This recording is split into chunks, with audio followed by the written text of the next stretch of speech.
ሽፍታው ጭምት፣ ሌባው መጽዋች፣ በደለኛውና ዘማዊው የንጽህና ወዳጅ የሚሆነው በጸሎት መንገድ በመጠቀም የመንፈስ ቅዱስን ኃይል በመቀናጀት ነው። አሳ ከባህር ከወጣ ክርስቲያንም ከጸሎት ከራቀ በራሱ ሕይወት የለው። ጸሎት ኃይል አለው። ጸሎት የተቋረጠውን ግንኙነት ያድሳል። በበደለኝነት ስሜት ለሚሰቃዩ እረፍትና ሰላምን ይሰጣል። ሰላም ጤና ይስጥልን። ይህንን የተወደደ የአናሲሞስ ዩቲዩብ ቻናላችንን ሳብስክራይብ፣ ኮፒ ሊንክ፣ ላይክ እንድታደርጉ እየጠየቅን ወደሚቀጥለው የጸሎትን ኃይል የተጠቀሙ ክርስቲያኖችን፣ የጸሎትን ኃይል የተጠቀሙ ሰዎችን ወደ መግለጽ እንገባለን። አብራችሁን ቆዩ።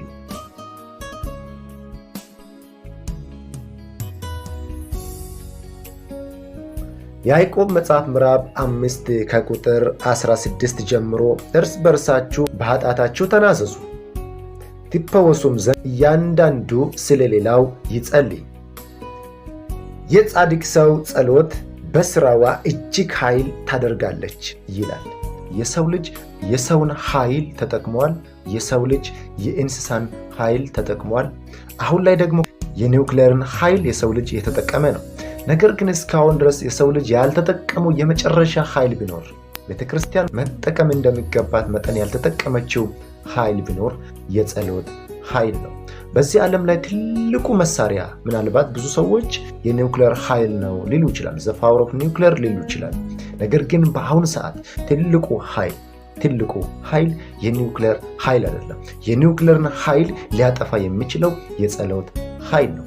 ስለዚህ የጸሎትን ኃይል መጠቀም ለክርስቲያን ትልቅ ሀብት ነው። ዙሪያችን ላይ የምንመለከተው ነገር በሙሉ የጸሎት ርዕስ በሆነበት፣ ትውልድ በተለያየ ነገር ተይዞ ባለበት፣ መንግስታት የራሳቸውንም ሆነ ለራሳቸውም ሆነ ለሚመሩት ህዝብ ዋስትና መሆን አቅቷቸው በተጨነቁበት፣ ቤተ ክርስቲያን በሰይጣን ሰርጎ ገቦች መድረኮቿና መሪዎቿ በተያዙበት በዚህ ዘመን አየሩ በተያዘበት፣ አመፃ በጨመረበት፣ ክፋት በበዛበት፣ ኃጢአት አደባባዩን በተቆጣጠረበት ከመጸለይ ውጪ ሌላ አማራጭ ሊኖረን አይችልም። ስለዚህ ጌታ ኢየሱስ ክርስቶስ እንኳን የመጣበትን ዓላማ ለማሳካት ገና ደቀ መዛሙርትን ከመምረጡ በፊት እጅግ በጣም ይጸልይ እንደነበረ በሉቃስ ወንጌል ምዕራፍ 6 ላይ እንመለከታለን። በመቀጠል ደግሞ ኢየሱስ ክርስቶስ ደቀ መዛሙርቱን ከመምረጡ በፊት ያደረገው ሌሊቱን በሙሉ ከአባቱ ጋር እየተነጋገረ በማደር ሌሊቱን በሙሉ በመጸለይ ነበር።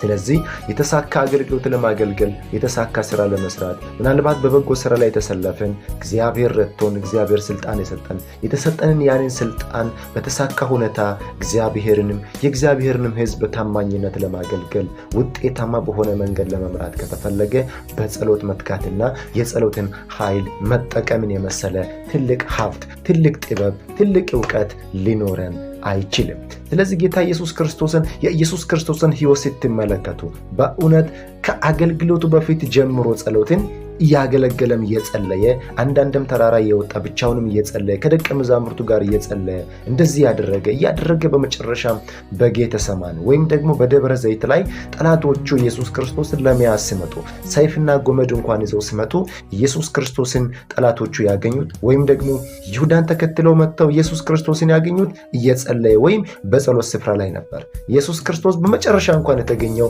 በጸሎት ስፍራ ነው። ጸሎት ከገንዘብ በላይ፣ ከቤት በላይ፣ ከመኪና በላይ፣ ከሚያስፈልገን በላይ ትልቅ ሀብት ነው። አልገባንም፣ አልተረዳንም እንጂ ጸሎት ትልቅ መሳሪያ ነው። የምንፈልገውን ነገር እንደ እግዚአብሔር ፈቃድ ከለመንን፣ እንደ እግዚአብሔር ሐሳብ፣ እንደ እግዚአብሔር አጀንዳ ከለመንን እግዚአብሔር በቃሉ ምን አለ? ፈልጉ ታገኛላችሁ፣ መዝጊያውን አንኳኩ ይከፈትላችኋል። ኤልያስ እንደኛ አይነት የሆነ ሰው ነበረ። ነገር ግን ዝናብ እንዳይዘንብ አጥብቆ ጸለየ ይላል። እግዚአብሔርም ጸሎቱን ሰምቶ ሰማይን ዘጋ። ለ3 ዓመት ተኩል ወይም ለ3 ዓመት ከ6 ወር ዝናብ እንዳይዘንብ እግዚአብሔር ይህንን የአንድን ሰው ጸሎት ሰምቶ ሰማይን ዘግቶለታል። ከዛ በኋላ የተፈጠረውን ነገር በታሪክ የምታውቁት ነው። ስለዚህ የጸሎትን ኃይል የተጠቀሙ ሰዎች እጅግ በጣም ተአምራትን በዘመናቸው አይተዋል። ለብዙ ዘመናት በሐዘን፣ ለብዙ ዘመናት በመከራ፣ ለብዙ ዘመናት በጭንቀት ውስጥ ነበረች ሐና። ልጅን ባለማግኘቷ ምክንያት፣ መካን በመሆኗ ምክንያት መጽሐፍ ቅዱስ ሲናገር እግዚአብሔርም ማኅፀኗን ዘግቶ ነበረ ይላል። እግዚአብሔር የዘጋውን ማኅፀን፣ እግዚአብሔር የዘጋውንስ ማን ሊከፍተው ይችላል? እግዚአብሔር የዘጋውን ራሱ እግዚአብሔር እንጂ ማንም ሊከፍተው አይችልም። የሐናን ማኅፀን የዘጋው ሰው አይደለም። የሐናን ማኅፀን የዘጋው ሰይጣን አይደለም። የሐናን ማኅፀን የዘጋው ደጋሚ፣ አስማተኛ፣ ሟርተኛ አይደለም። የሐናን ማኅፀን የዘጋው ራሱ እግዚአብሔር ነው ይላል። ስለዚህ በእግዚአብሔር የተዘጋውን ያንን ማኅፀን እንደገና እግዚአብሔር እንዲከፍትላት ሐና እጅግ በጣም ለብዙ ቀን እንደጸለየች በእግዚአብሔር ፊትም እብድ እስክትባል ሰካራም እስክትባል አንቺ ሴት ስካርሽ እስከ መች ነው እስክትባል ድረስ ሐና ትጸልይ እንደነበረና ከዛን ቀን ጀምሮ ግን ሐና በጣም ደስተኛ ሆና እንደ በፊቱ ሐዘንተኛ ሆና ያልታየችበት እንደነበረ መጽሐፍ ቅዱስ ይናገራል። ከዚህ የተነሳ ከጸሎቷ ትጋት የተነሳ ከመጸለዩዋ ብዛት የተነሳ እግዚአብሔርም ጸሎቷን ሰምቶ ሳሙኤል የተባለ ከዳን እስከ ቤርሳቤ የተናገረው ቃል መሬት ላይ ጠብ የማይልለትን እግዚአብሔር ሀብት የሆነ ለእስራኤል ለይሁዳ እግዚአብሔር ሀብት የሆነውን ሰው ሳሙኤልን ለሐና ሰጥቷል። እንደገናም ሲቀጥል የጸሎትን ኃይል የተጠቀሙ ሰዎች ለምሳሌ በመጽሐፍ ቅዱስ ላይ ኢያሱ በገባኦን እንደዚህ ብሎ ጸለየ። እኔ ውጊያውን ሳልጨርስ ሳልፈጽም ጠላቶቼን ሳልጨርሳቸው ፀሐይ አትጥለቅ ብሎ ጸለየ። ፀሐይ በገባኦን ትቁም ብሎ ጸለየ። ይሄ ትልቅ ጸሎት ነው። ስለዚህ ይህንን በጸለየ ጊዜ እግዚአብሔር የኢያሱን ጸሎት ሰምቶ እግዚአብሔር በታሪክ ውስጥ ዓለም ከተፈጠረ ጀምሮ እስከ ዛሬ ድረስ እንደዚህ የሰውን ቃል የሰማበት ጊዜ የለም ይላል መጽሐፍ ቅዱስ። ስለዚህ ኢያሱ ተክቶ ጸለየ። ኢያሱ በእምነት ጸለየ። ፀሐይ በገባኦን ትቁም፣ እግዚአብሔርም ኢያሱን ሰምቶ ፀሐይን አቆመ ይላል። እንደገናም ደግሞ ዳንኤልንም ስትመለከቱ በትንቢተ ዳንኤል ምዕራፍ 2 ላይ ንጉሡ ናቡከደነፆር ሕልምን አለመ። ሕልሙ ደግሞ ጠፋበት። ስለዚህ እንደዚህ ብሎ ተናገረ። ሟርተኞችን ጠራ፣ አስማተኞችን ጠራ፣ ሕልም ተርጓሚዎችን ጠራ፣ እንደገና ደግሞ ጥበበኞችን ጠራ። የባቢሎን ጥበበኞችን በሙሉ በመጥራት እንደዚህ ብሎ ተናገረ። ሕልም አለም ያለው መንፈሴ ታውቋል፣ ሕልሜን ደግሞ ረስቻለሁ። ስለዚህ ሕልሜን ንገሩኝ፣ በመቀጠል ደግሞ ፍቺውንም አስታውቁኝ ብሎ ሲላቸው እነሱ ንጉሡ የሚናገረው ነገር እጅግ በጣም የቸገረ ነው፣ ይህንን ነገር ሊመልስልህ የሚችል ሕልምህንም ጭምር ከዛም ፍቺውንም ለአንተ ሊነግርልህ ሊያስረዳ የሚችል ሰው የለም፣ ምናልባት ኑሯቸውን ከአማልክት ጋር ከሆኑ ሰው በስተቀር ይህንን ለአንተ ሊያስረዳ የሚችል ሰው የለም ብለው ሲሉ ንጉሡ እጅግ በጣም በመናደድ እንደዚህ አለ። ይህንን ነገር ባታስታውቁኝ ትቆረጣላችሁ ብሎ ከባድ የሆነ እርምጃ እንደሚወስድባቸው ሲናገር ሁሉም በጣም ተረበሹ፣ ሁሉም በጣም ደነገጡ። ነገር ግን ንጉሥ ነው፣ የፈለገውን ማድረግ ይችላል፣ የፈለገውን መግደል ይችላል፣ የፈለገውን ማኖር ይችላል። ምክንያቱም ንጉሥ የወደደውን የማድረግ ስልጣን ስላለው። ነገር ግን ዳንኤል በእምነት በእግዚአብሔር ፊት ብዙ ጊዜ የሚጸልይ ሰው ነው። ስለዚህ እግዚአብሔር እንደሚመልስለት አልተጠራጠረም። በትጋት በእግዚአብሔር ፊት በመጸለይ ከእግዚአብሔር ዘንድ ምሕረትን በመለመን እግዚአብሔር ይህንን ጸሎት ሰምቶ የንጉሡን ሕልም ብቻ ሳይሆን ከነፍቺው እንደሚገልጥለት አምኗልና ቀጥታ ከንጉሡ ቀን እንዲሰጠው ከለመነ በኋላ በመሄድ ሲድራቅን፣ ምስራቅን፣ አብደናጎን በመጠየቅ እንደዚህ አላቸው። ከባቢሎን ጥበባን ጋር አብረን እንዳንጠፋ ከሰማይ አምላክ እግዚአብሔር ምሕረትን እንለምን ብሎ አንድ ላይ በዚህ ጉዳይ ላይ ለመጸለይ ገቡ ይላል። መጸለይ በጀመሩ ጊዜ የተሰወረውን ነገር እግዚአብሔር ገለጠላቸው፣ የተደበቀውን ነገር እግዚአብሔር ገለጠላቸው። ስለዚህ በሌሊት እግዚአብሔር ምስጢሩን ለዳንኤል በሕልም ገለጠለት ይላል። ይህንን ምስጢር የዚህ ምስጢር አለመገለጥ በጣም ከባድ ነበር። ምስጢሩ ባይገለጥ ዳንኤል ይሞታል፣ ምስጢሩ ባይገለጥ ሲድራቅ ይሞታል፣ ምስጢሩ ባይገለጥ ምስራቅ ይሞታል፣ ምስጢሩ ባይገለጥ እዛ ጋር የተመረጡት የባቢሎን ጥበባኖች፣ ሕልም ፈቺዎች፣ አስማተኞች፣ ቃላተኞች፣ ሞራ ገላጮች፣ ሌሎች እነዚያ ሁሉ መተተኞች፣ ሌሎችም ጥበባኖች በሙሉ በሰዓቱ መሞታቸው ግድ ነው። ለምን ቢባል ትእዛዝ ኦልሬዲ ስለተላለፈ ማለት ነው። ስለዚህ ከሞት ወጥመድ እንዲያመልጡ ከመጣባቸው አደጋ እንዲያመልጡ ምክንያት የሆነው የጸሎት ኃይል ነው። ይሄ የጸሎት ኃይል የተደበቀን ነገር የሚገልጥ ኃይል ነው። ይሄ የጸሎት ኃይል ከሰው የተሰወረን ነገር የሚገልጥ ኃይል ነው። ምክንያቱም ጸሎት ቀጥታ ከእግዚአብሔር ጋር የምናደርገው ንግግር ነው። ጸሎት ቀጥታ ሰው የማይችለውን ነገር እግዚአብሔር እንደሚችል የታወቀ ነው። ስለዚህ ቃሉ ሲናገር በሰው ዘንድ የማይቻል በእግዚአብሔር ዘንድ ይቻላል ይላል። ስለዚህ በሰው ዘንድ ያልተቻለ ጉዳይ የሚቻለው በእግዚአብሔር ዘንድ ነው። ከሰው ዘንድ የተሰወረ ነገር በእግዚአብሔር ዘንድ የተሰወረ አይደለም። ምክንያቱም ቃሉ ሲናገር ሁሉ ነገር በፊቱ የተራቆተ ነው፣ ግልጽ ነው ይላል። አንድም ነገር በእግዚአብሔር ዘንድ የተሰወረ ነገር የለም። ያዕቆብ ላይ ሲናገር ምን ይላል የእግዚአብሔር ቃል? በመዞርም የሚደረግ ጥላ በእርሱ ዘንድ ከሌለ ይላል። በመዞር እንኳን የሚደረግ ጥላ በእግዚአብሔር ዘንድ የለም። እርሱ ሁሉን ያውቃል። በእርሱ ፊት ሁሉም ነገር የተራቆተና ግልጽ ነው። እርሱ ኤልሻዳይ ነው። ስለዚህ ጸሎት ቀጥታ ከእርሱ ጋር የምንገናኝበት መስመር ነው። ከእርሱ ጋር የምንነጋገርበት ነው። ከእርሱ ጋር ስንገናኝ ከኛ አቅም በላይ ለሆነው ነገር መልስን የምናመጣበት። ተራራው ሜዳ የሚሆነው በጸሎት ኃይል ነው። ሸለቆ የሚሞላው በጸሎት ኃይል ነው። ክፉ አዋጅ የሚሻረው በጸሎት ኃይል ነው። ዛሬ ላይ በመንደራችን ላይ እያበበ ያለው አመፃ፣ ዘረኝነት፣ ክፋት፣ ተንኮል፣ ነፍስ መግደል፣ ማጅራት መምታት፣ ሰዎች በክፋትና በተለያየ ስፍራ ላይ የምንሰማው ጦርነት፣ በተለያየ ምድር ላይ በተለያየ አቅጣጫ በተለያየ ቦታዎች ላይ የምናየውና የምናደምጠው ነገሮች፣ እነዚህ ነገሮች የኛ የክርስቲያኖች ያለመጸለይ በደል ነው። ያለመጸለያችን በደል ትውልድ እንዲጠፋ ምክንያት ሆኗል። ያለመጸለያችን በደል ትውልድ እንዳይድን ምክንያት ሆኗል። ያለመጸለያችን በደል የሰይጣን ሰርጎ ገቦች ቤተክርስቲያንን ገፍተው ትውልድን በቸርች ውስጥ እንዲቆጣጠሩ፣ መድረኮቿን እንዲቆጣጠሩ፣ መሪዎቻችን ሁሉ ሳይቀር እንዲቆጣጠሩ፣ ሚዲያውን ሳይቀር እንዲቆጣጠሩ ምክንያት ሆኗል። ይሄ ሁሉ የኛ የክርስቲያኖች ያለመጸለይ በደል ነው። ምናልባት ይህንን መልእክት የሚሰማኝ ወጣት ይኖራል። ይህንን መልእክት የሚሰማኝ እህት ትኖራለች። ይህንን መልእክት የሚሰማኝ ወጣት፣ ይህንን መልእክት የሚሰማኝ ወጣት እህት፣ ይህንን መልእክትን የሚሰማ ወጣት ወንድም ይኖራል። እናት፣ አባት፣ ፓስተር ኦር ነቢይ ሊሆን ይችላል። ይህንን መልእክት የሚሰማኝ ይሄ በዚህ ዘመን የምናየው ክፋት፣ በዚህ ዘመን የምናየው አመፃ፣ በዚህ ዘመን የምንመለከተው ተንኮል የኛ ያለመጸለይ በደል ነው። በመጸለያችን ምክንያት ነገሮችን መቆጣጠር እንችላለን። አዋጅ መሻር እንችላለን። በመጸለያችን ትውልድን መቀየር እንችላለን። በመጸለያችን ወንጌል እንዲሰፋ ምክንያት መሆን እንችላለን። በመጸለያችን ከተማችን በመልካም ነገር እንዲለመልም፣ መልካም ነገር እንዲበቅልባት ምክንያት መሆን እንችላለን።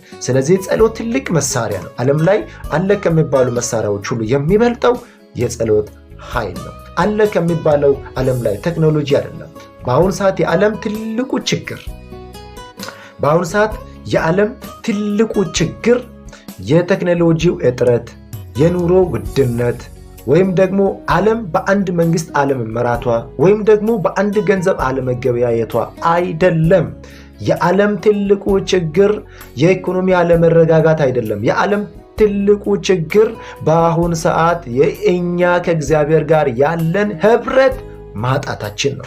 ጊዜ ማጣታችን ነው። ሁላችን ቢዚ መሆናችን ነው። አለመጸለያችን ነው። ከእግዚአብሔር ጋር ህብረት በማጣታችን ምክንያት ለተለያዩ ነገሮች በተለያዩ አደጋዎች የመጠቃት እድላችን በጣም ሰፊ ስለሆነ ትልቁ የዓለም ችግር አለመጸለይ ነው። ትልቁ የዓለም ችግር ከእግዚአብሔር ጋር ህብረት ማጣታችን እንጂ ኢኮኖሚ አይደለም። ስለዚህ ተግተን እንጸልይ። በቤተ ክርስቲያን ውስጥ የምናያቸውን እያንዳንዱን ችግር፣ በቤተሰብ ደረጃ የምናያቸውን እያንዳንዱን ችግር ለመፍታት በራሳችን ጥበብ በራሳችን እውቀት ከመሮጣችን በፊት ግን በእውነት ጉልበታችንን ሰጥተን ከተንበረከክን እግዚአብሔር የማይቀይረው ታሪክ አይኖርም። እግዚአብሔር ደልዳላ ሜዳ የማያደርገው ተራራ የለም። እግዚአብሔር የማይሽረው አዋጅ አይኖርም። ከአቅማችን በላይ ሆኖ እንኳን የሚታየን ነገር ቢኖር በትጋት እንድንጸልይ። በዚህ ዘመን ትልቅ ሀብት አግኝተናል። የምንፈልገውን ነገር ለማግኘት ከጸለይን እግዚአብሔር ሰምቶ ይመልስልናል።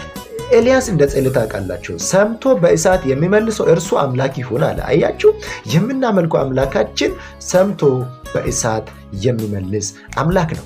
ሌላ ቃል ልጨምርላችሁ። በሐዋርያ ሥራ ምዕራፍ 12 ላይ ጴጥሮስ ተይዞ ታሰረ። መጀመሪያ ያዕቆብን ያዘ፣ ገደሉት ማለት ሰቀሉት።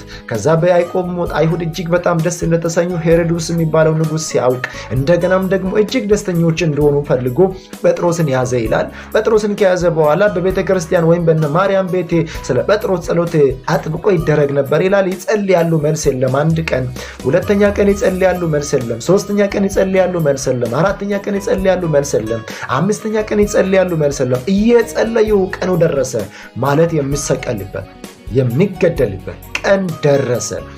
ነገ በሚገደልበት እነሱ እንደ ዛሬ ማታ ሌሊቱን በሙሉ እንቅልፍ ከዓይናቸው ርቆ ካጠገባቸው የነበረ ጓደኛቸው ሊሰቀልባቸው ነው። በሐዘን ልባቸው ተሰብሯል። እያዘኑ የጸለዩ ነው። እያዘኑ በእግዚአብሔር ፊት እያነቡ ነው። ስለዚህ በነ ማርያም ቤት በነ ማርቆስ ቤት ጸሎት አጥብቆ ይደረግ ነበር ይላል። ተግተው ይጸልዩ ነበር። በዛች ሌሊት እግዚአብሔር ምን አደረገ?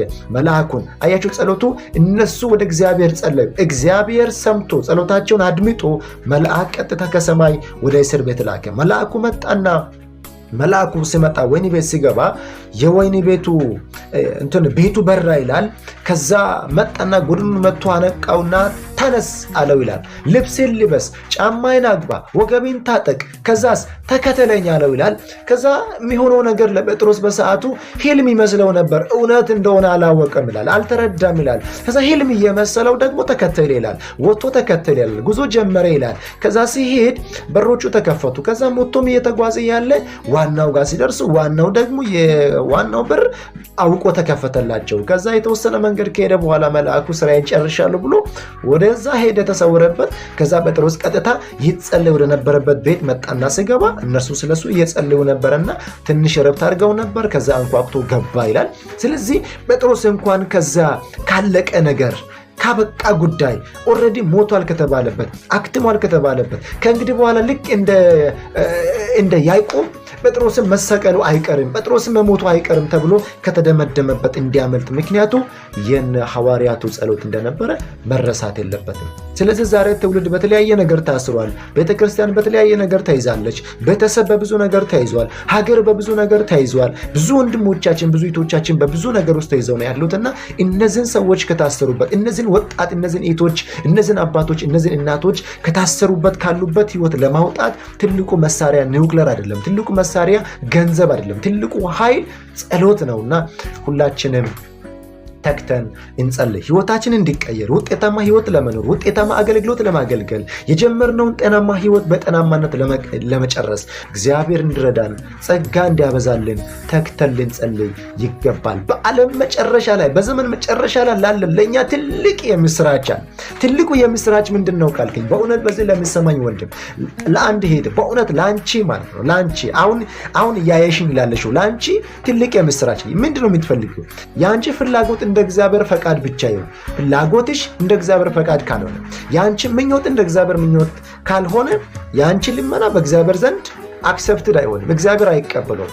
ለምን? እግዚአብሔር ልመናሽን ጠልቶ አንቺን ጠልቶሽ ሳይሆን እግዚአብሔር ለአንቺ የተሻለ ነገር ስላለው። ለምሳሌ የአንቺ ልመና ምናልባት ጊንጥ ስጠኝ ይሄ ዓሳ ነው በለዋለሁ ነው የአንቺ ጸሎት። እግዚአብሔር ደግሞ ይሄ ዓሳ አይደለም ጊንጥ ነው ይጎዳሻል ስል አይሰጥሽም። ስለሚወድሽ ጊንጥ ላንቺ ዓሳ እኮ ነው ጌታ ወይ ይጠቅመኛል ስጠኝ ብትይ እግዚአብሔር ስለሚያውቅ ከአንቺ በላይ እግዚአብሔር ስለሚያውቅ ጊንጥን ስለሚያውቅ ጊንጥን አይሰጥሽም።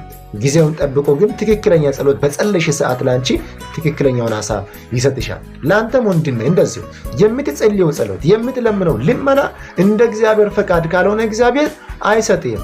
አንተ ጤናማ ጸሎት ከጸለቅ እንደ እግዚአብሔር ሐሳብ ከጸለቅ እንደ እግዚአብሔር ፈቃድ ከጸለቅ እንደሱ አጀንዳ ከጸለቅ እግዚአብሔር ጊዜውን ጠብቆ በቀጠረው ሰዓት ላይ ያንተን ልመና ሰምቶ አፊን በሳቅ ልቤን በደስታ ይሞላዋል። ስለዚህ ተክተን እንጸልይ። ባለመጸለያችን ምክንያት ደክመናል። ባለመጸለያችን ምክንያት ለተለያዩ ነገሮች እጅ ሰጥተናል። ባለመጸለያችን ምክንያት ጓደኞቻችንን አጥተናል። ባለመጸለያችን ምክንያት ስኬታ አልባ ሆነናል። ባለመጸለያችን ምክንያት አስመሳይ ጴንጤ ግብዘኞች ሆነናል፣ ትዕቢተኞች ሆነናል። ይሄ ያለመጸለይ ውጤት ነው። አለመጸለይ ነው እንደዚህ ያደረገን። አለመጸለይ ነው ቂመኞች እንድንሆን ያደረገን። አንድ ሰው ሲበድልን፣ አንድ ሰው ስለኛ ክፉ ነገር ሲያስወራ፣ አንድ ሰው ስለኛ ማይሆን ነገር ካደረገ ያንን ሰው ይቅር ልንለው የምንችለው መጽሐፍ ቅዱስ ጸልዩለት ነው የሚለው። ጠላትን እንድንጠላ አይደለም የሚነግረን፣ ለጠላቶቻችን እንድንጸልይ፣ ጠላቶቻችን የሚረግሙንን ደግሞ እንድንመርቃቸው ነው የእግዚአብሔር ቃል የሚነግረን። የሚረግሙንን ሰዎች ለመባረክ የምንችለው፣ ለሚጠሉን ሰዎች መጸለይ የምንችለው እኛ በመጀመሪያ የመጸለይ አቅሙ ካለን ነው። የመጸለይ አቅሙ ካለን ደግሞ ለሚጠሉን ሰዎች በእውነት መጸለይ እንችላለን። ለሚረግሙን ሰዎች ደግሞ በረከትን መመኘት ወይም ደግሞ ልንባርካቸው እንችላለን። ጸሎት በጣም ትልቅ ነገር ነው። ኢየሱስ ክርስቶስ መስቀል ላይ ሆኖ እነዚያ እየሰቀሉት ላሉ ሰዎች የሚያደርጉትን አያውቁምና ይቅር በላቸው ብሎ ያለበትን ኃይል እንዳትዘነጉ።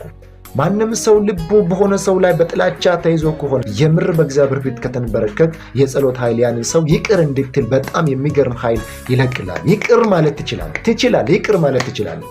የጸሎት ኃይል ቀላል ኃይል አይደለም። ስለዚህ ሁላችንም በመንቃት ሁላችንም በመትጋት በዚህ ዘመን የጸሎትን ኃይል እንደነ ዳንኤል እንጠቀም። ዳንኤልን ከሳሶች ሲከታተሉ ያገኙበት ሰበብ ጸሎት ነው። ለመያዝ ሲመጡ ቀስ ብሎ ሲመጡ በኢየሩሳሌም አቅጣጫ የነበሩ በሮችን ከፍቶ መስኮት ከፍቶ ይጸልይ ነበረ። ከዛ ከጸሎት ቦታ አግኝተነው አገኘነው አሉና ያው ንጉሱ ጋር ያቀረቡት መጨረሻም ወደ አንበሶች ጉድጓድ አስገቡት።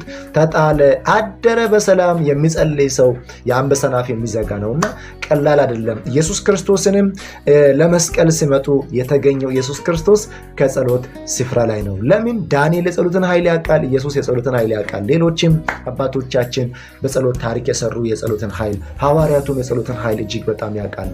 ግን ይሄ ዘመን ላይ እኛንም ጸሎት ላይ ትንሽ እየቀለድን ያለነውና የጸሎት ኃይል ቀላል ጉዳይ አይደለም። ሁላችንም ተግተን እንጸልይ። ይህንን ቪዲዮ ለወንድሞቻችሁ በእውነት ከቻላችሁ በተለያየ መንገድ ሼር እንድታደርጉ እናሳስባለን።